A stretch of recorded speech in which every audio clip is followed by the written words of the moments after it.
নতুন বাংলাদেশ ও ছেলে হত্যার বিচার দেখার অপেক্ষায় রয়েছেন ছাত্র জনতার গণঅভ্যুত্থানের শহীদ রংপুরের আবু সাইদের বাবা মা ও ভাই।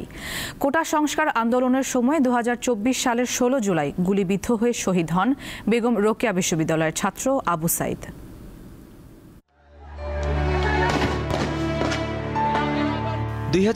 সালের 16 জুলাই রংপুরের বেগম রোকেয়া বিশ্ববিদ্যালয়ের সামনে পার্ক মোড়ে ঘটে যায় এক হৃদয় বিদারক ঘটনা।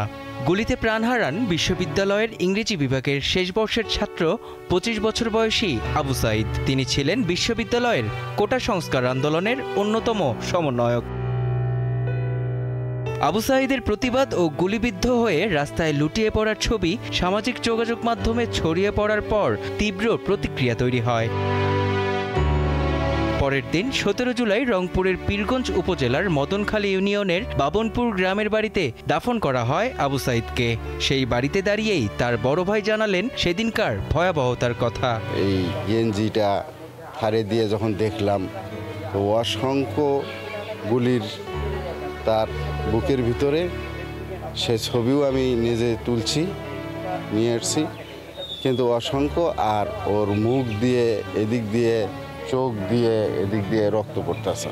ছাড়পত্রতে সিগনেচার করে এসে দেখি আবু সাইদের লাশ ওই জায়গায় আর নাই। 4-5 ঘন্টা পর আমরা যায়া সে মর্গে তার লাশ পাইছি। ছেলে হারানোর বেদনায় হাহাকার করছেন বাবা মা। নতুন দেশ গড়ার যে দিশা দেখিয়ে গেছেন আবু সাইদ, তা পূরণ ও ছেলে হত্যার বিচারের অপেক্ষায় তারা। এমন একটা সরকার যেন প্রতিষ্ঠিত হয়, যেন স্বৈরাচার মুক্ত এবং জনগণের সেবা করে সবাই যেন শান্তি থাকতে পারে, এইরকম একটা সরকার প্রতিষ্ঠিত হোক। এলাও আসেনি পরিবর্তন, সরকারে না করলে কে করবে? আমরা করে পারবো? সরকারের এটাই দাবি, সরকারের যেন পরিবর্তন করে, এটাই সরকারের কাছে দাবি। আর বিচার, আবু সাইদের বিচার, সত্য শহীদ হয়ে গেছে, সবার যেন বিচার হয়।